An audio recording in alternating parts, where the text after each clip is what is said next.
There is a flower that repels every insect. Not some insects, not most insects, every insect that crawls, flies, bites, stings, or destroys.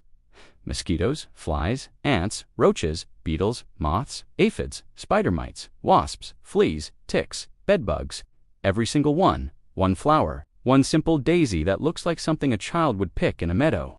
One plant that ancient civilizations discovered 2,000 years ago and used to protect everything they owned. This flower does not just repel insects, it kills them. The compounds inside this flower attack the nervous system of every insect that touches it. The insects twitch, they convulse, they lose control of their bodies, they die within minutes. The flower is a chemical weapon disguised as decoration. This flower is completely safe for humans. The same compounds that destroy insect nervous systems cannot affect mammals. You can touch the flower, you can eat the flower, you can rub it on your skin. Nothing happens. The chemistry that makes it lethal to insects makes it harmless to you. This flower grows anywhere. It survives drought. It survives poor soil. It survives neglect. It comes back year after year without replanting. It spreads on its own. It requires almost no care. Anyone with a patch of dirt can grow an unlimited supply. This flower should be in every garden in the world. Every home should have a border of these daisies around the foundation. Every vegetable garden should have rows of them between the crops. Every windowsill should have a pot. Every family should have access to free, permanent, natural pest control. But you have never heard of it. You have heard of Raid. You have heard of OFA. You have heard of Roundup and Ortho and 100 other chemical products that cost money every time you use them. You have never heard of the flower that does the same thing for free, forever, growing in your backyard. The chemical companies made sure of that. They took this flower, they analyzed it, they extracted the compounds, they synthesized artificial versions in factories, they patented those versions. They built a $4 billion industry selling you chemicals that the flower produces for free. Then they made sure you never learned about the flower. Today we are opening the file on the one flower that repels every insect on Earth, the plant that ancient Persians used to protect their empire, the daisy that Europeans used to save their crops from destruction, and the industry that took a gift of nature and turned it into a product you have to buy. If this matters to you, subscribe and hit the bell. The file is open. The flower is called Pyrethrum cinerariifolium, a member of the chrysanthemum family, a simple white daisy with a yellow center that grows wild in the mountains of the Balkans, and now cultivates across East Africa, Australia, and anywhere else with the right conditions. The flower looks innocent, delicate petals, cheerful color, the kind of thing you might plant for beauty without knowing what it contains. What it contains is pyrethrin. Pyrethrin is a class of 6 related compounds that together form the most effective natural insecticide ever discovered. The compounds attack sodium channels in insect nerve cells. They cause the channels to remain open when they should close. The result is uncontrolled nerve firing, paralysis, and death. The mechanism is fast. An insect that contacts pyrethrin begins showing effects within seconds. Full paralysis occurs within minutes. Death follows shortly after. There is no building tolerance. There is no adaptation. The insects die every time. The mechanism is broad. Pyrethrin affects virtually every insect species tested. The sodium channel structure that it attacks is conserved across the entire class Insecta. What kills a mosquito also kills an aphid, also kills a cockroach, also kills a beetle. One compound, universal BEF. The mechanism is safe for mammals. Human sodium channels have a different structure. The pyrethrin compounds cannot bind effectively. The doses that kill insects have no effect on humans, dogs, cats, or any other mammal. The selective toxicity is extraordinary. Nature created the perfect insecticide and put it in a flower you can grow in a pot on your windowsill. The history of pyrethrum stretches back thousands of years. The ancient Persians discovered the flower's properties around 400 BCE. They called it Persian powder and used it to protect stored grain from weevils. The knowledge spread along trade routes to China, where records from the 1st century CE describe similar uses. The Persians guarded the secret carefully. They traded the dried flower powder, but did not reveal where it came from or how to cultivate it. The mystery of Persian powder persisted for centuries. Buyers knew it worked, but not why or how. The secret broke in the early 1800s when European botanists identified the source. An Armenian trader named Jumtikov began commercial production in the Caucasus region around 1828. He exported dried flower heads to Europe and America. The demand exploded. Pyrethrum powder became the dominant insecticide of the 19th century. It was sold under brand names like Dalmatian powder, Persian insect powder, and buha. Households sprinkled it on beds to kill fleas. Farmers dusted it on crops to kill aphids. Everyone used it because everyone knew it worked. The pyrethrum industry centered on Dalmatia, the coastal region of modern Croatia. The climate was perfect. The soil was suitable. Families cultivated pyrethrum on terraced hillsides for generations. By 1900, Dalmatia exported thousands of tons annually. Then 2 world wars disrupted the supply. The Balkans became battlegrounds. The terraced farms became trenches. The export networks collapsed. The world needed insecticide, but Dalmatia could not provide it. Kenya filled the gap. British colonial administrators recognized the opportunity and established pyrethrum cultivation in the East African highlands. The volcanic soils and cool temperatures proved ideal. By the 1930s, Kenya dominated global production. Kenya still produces most of the world's pyrethrum today. The Pyrethrum Board of Kenya coordinates cultivation by smallholder farmers across the highlands. Tens of thousands of families earn income from the flower. The industry employs more people than any other cash crop in the region. But you will never see Kenyan pyrethrum on store shelves. The chemical companies have other plans. The synthesis of pyrethroids changed everything. In 1949, a chemist named Milton Schechter at the United States Department of Agriculture began analyzing pyrethrin's molecular structure. He wanted to understand why the compound was so effective and whether it could be manufactured artificially. The work continued through the 1950s and 1960s. Researchers at multiple institutions mapped the pyrethrin molecules. They identified which structural features were essential for insecticidal activity. They began designing synthetic alternatives. In 1973, a British company called Rothamsted Research achieved the breakthrough.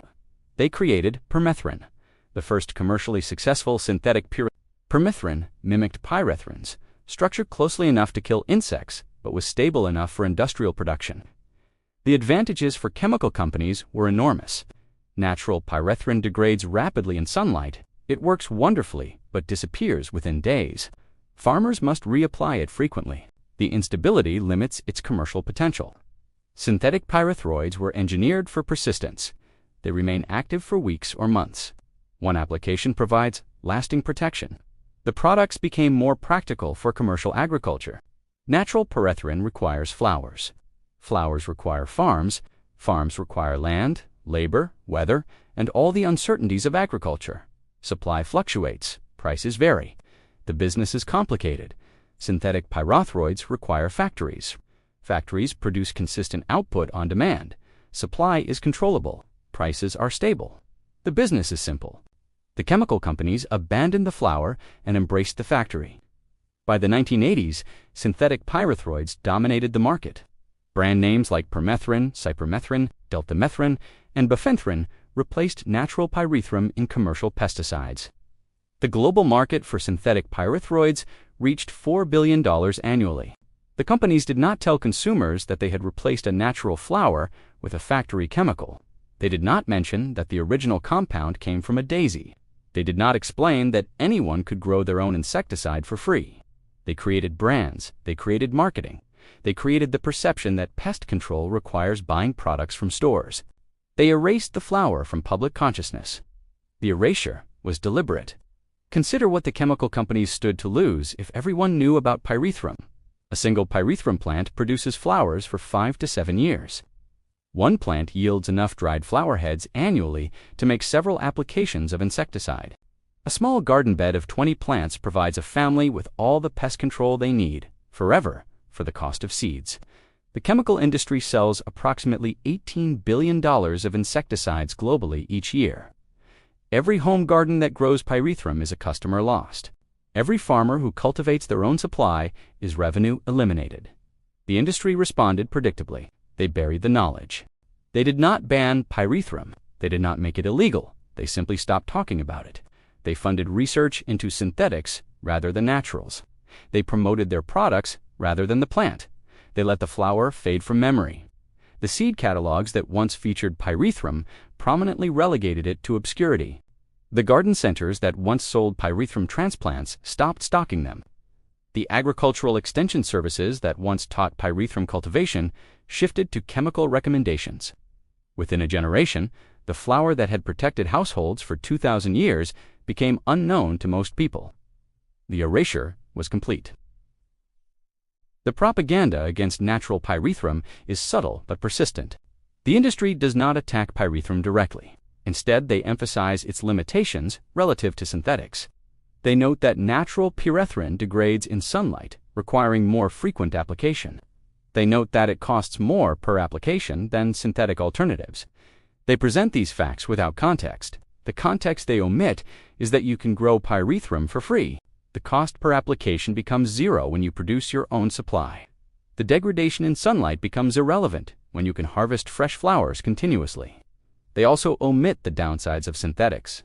Synthetic pyrethroids persist in the environment precisely because they do not degrade. They accumulate in soil and water. They kill beneficial insects along with pests. The persistence that makes them commercially practical makes them ecologically damaging. Research has linked synthetic pyrethroids to declining bee populations. The compounds are highly toxic to bees at low concentrations.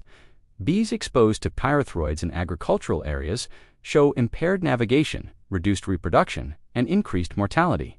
The pollinator crisis is partly a pyrethroid crisis. Research has also raised concerns about human health effects. While synthetic pyrethroids are far safer than older pesticides like DDT, they are not harmless. Studies have associated pyrethroid exposure with developmental effects in children, hormonal disruption, and respiratory problems. Natural pyrethrin has none of these concerns. It degrades within days. It does not accumulate. It breaks down into harmless compounds. The rapid degradation that the industry presents as a weakness is actually a strength. But the industry does not want you to know this. They want you to keep buying their products. The science of pyrethrum's effectiveness is overwhelming. Researchers at the University of California, Davis conducted systematic studies of pyrethrum's insecticidal range. They tested the compound against more than 200 insect species across multiple orders. The kill rate exceeded 95% for virtually all species tested.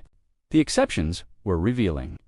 A few insect species showed partial resistance, typically those with unusual nervous system modifications. But even resistant species were repelled by pyrethrum. They avoided areas where the compound was present. The flower protected crops even when it did not kill every pest. Research at the International Center of Insect Physiology and Ecology in Kenya examined pyrethrum-S effects on agricultural pests. The studies documented effective control of aphids, whiteflies, thrips, caterpillars, beetles, and dozens of other crop-destroying insects.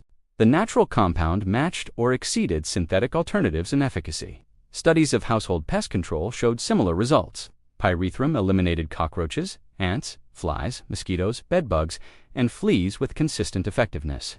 The compound worked against insects that had developed resistance to synthetic pyrethroids. The natural version remained effective when the artificial version failed. The research confirms what ancient Persians knew 2,000 years ago. The flower works, it works against everything. The cultivation of pyrethrum is remarkably simple. The plant is a perennial in zones 5 through 9, meaning it survives winters across most temperate regions. In colder zones, it can be grown as an annual or brought indoors for winter. The adaptability is broad. Pyrethrum prefers full sun but tolerates partial shade. It prefers well-drained soil but tolerates clay or sand. It prefers moderate water but survives drought. The plant is forgiving of suboptimal conditions. Seeds germinate in 2 to 3 weeks. Transplants establish quickly. The plants begin flowering in their second year. Once established, they flower reliably every summer for 5 to 7 years before needing replacement. The flowers should be harvested when fully open, typically in early to mid-summer. The pyrethrin content peaks when the flowers are completely unfurled. Earlier or later, harvest reduces potency. Harvested flowers are dried in a warm, dark location for 1 to 2 weeks. Direct sunlight degrades the pyrethrin, so shade drying is essential. The dried flowers can be stored in sealed containers for several years without significant potency loss. The dried flowers can be used whole, crumbled, or ground into powder. Whole flowers placed in drawers repel moths. Crumbled flowers sprinkled around foundations repel ants and roaches. Ground powder dusted on plants kills aphids and beetles. The powder can also be infused into water to create a spray. Steep dried flowers in warm water for several hours, strain, and add a small amount of soap to help the mixture adhere to plant surfaces. The spray provides immediate knockdown of pest populations. A 20-plant garden bed produces approximately 2 pounds of dried flowers per year. This quantity provides sufficient pest control for a typical home and garden. The investment of a few dollars in seeds returns years of free insecticide. The DIY extraction of pyrethrin concentrate is possible, but requires care. The compounds can be extracted using alcohol or oil as a solvent. Dried flowers are soaked in high-proof alcohol for several days. The liquid is then strained and reduced through evaporation. The resulting concentrate is far more potent than raw flowers. Oil extraction works similarly. Dried flowers are heated in vegetable oil for several hours. The pyrethrin compounds dissolve into the oil. The oil is strained and used as a concentrate. This method avoids the flammability concerns of alcohol extraction. Both concentrates should be diluted before use. A few drops added to a spray bottle of water creates an effective insecticide. The concentration can be adjusted based on pest severity. Start weak and increase if needed. Safety precautions are important, despite pyrethrin's low mammalian toxicity. The concentrated forms can irritate eyes and skin. Gloves and eye protection should be worn during extraction. The work should be done in ventilated areas. Pets should be kept away from concentrated pyrethrin. While mammals tolerate pyrethrin well, cats are unusually sensitive. Products containing high pyrethrin concentrations can cause adverse reactions in cats. Dogs and other mammals show no such sensitivity. The modern pyrethrum industry survives despite corporate suppression. Kenya remains the dominant producer, cultivating approximately 70% of the world's supply. The remaining production comes from Tanzania, Rwanda, Australia, and Papua New Guinea. Total global production is approximately 25,000 tons of dried flowers annually. The Kenyan industry employs over 200,000 smallholder farmers. Families cultivate pyrethrum on plots as small as 1 acre. The crop provides cash income in regions with few alternatives. The industry is economically vital despite its small global footprint. Most Kenyan pyrethrum is processed into oleoresin, a concentrated extract that contains 25 to 50% pyrethrum. The oleoresin is exported to manufacturers worldwide who use it in premium insecticides. The products containing natural pyrethrin command higher prices than synthetics. The premium reflects genuine consumer preference.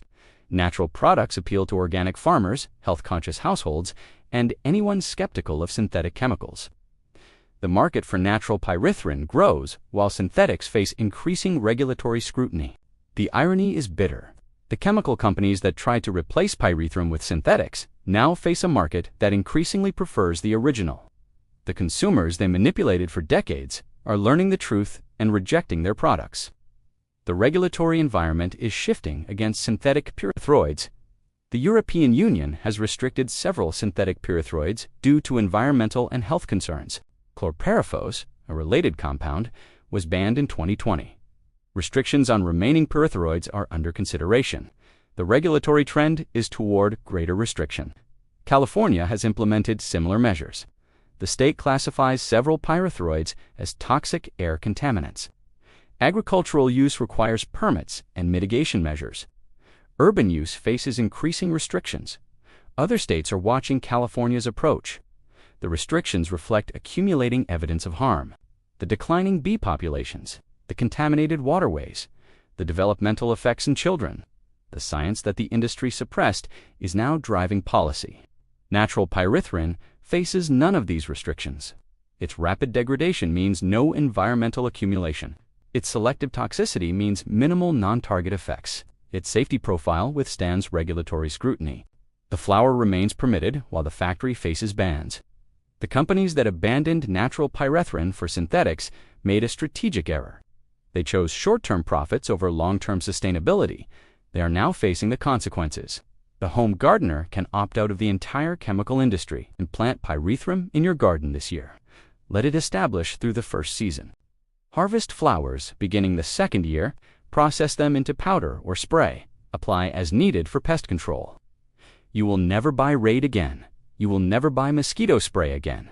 You will never buy ant killer or roach killer or any of the products that fill the pest control aisle.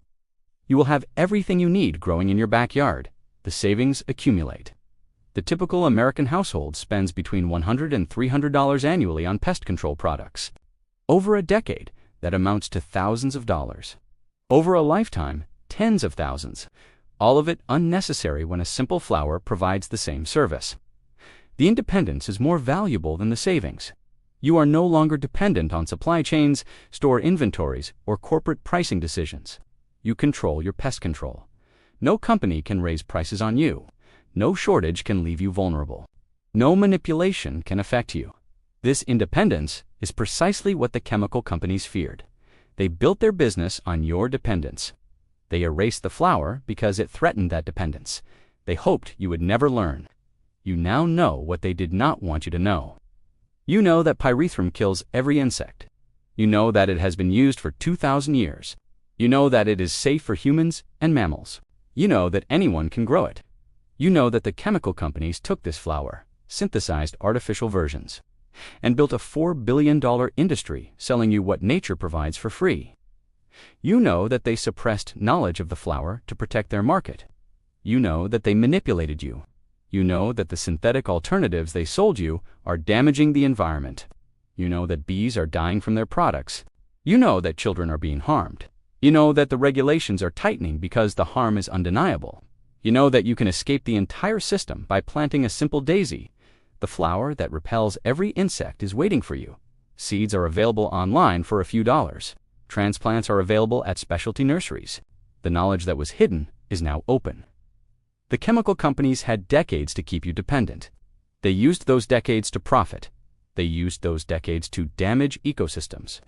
They used those decades to assume you would never learn the truth. The truth is blooming. One flower, every insect, forever free. What will you plant this spring? If this video helped you, subscribe and hit the bell. Every share plants what they wanted to bury. The next video opens soon.